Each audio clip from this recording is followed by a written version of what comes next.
Estimados ciudadanos del mundo, quizás os preguntéis quién soy y qué es lo que pretendo. Contestaré ambas preguntas con la misma respuesta. Antes que nada, me gustaría expresar mis ideales, compartirlos con el resto del mundo, ya que creo que son bastante correctos, aunque no todos lo apoyen. Desde hace siglos, las personas nos hemos clasificado en clases socialmente hablando. El capitalismo, algo muy común hoy en día, es la mayor adicción a escala mundial de la historia.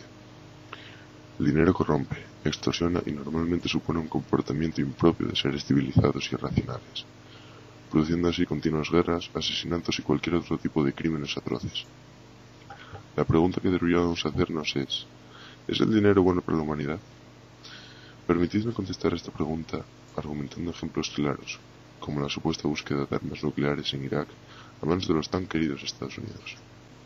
Los mismos Estados Unidos que han ocasionado tantos problemas en la economía mundial, quienes están hartando de petrodólares a cambio de innumerables homicidios. El dinero corrompe, y desde pequeños nos vemos coaccionados por este. Me gustaría que ahora reflexionarais sobre lo que os acabo de exponer, desde mi más humilde opinión.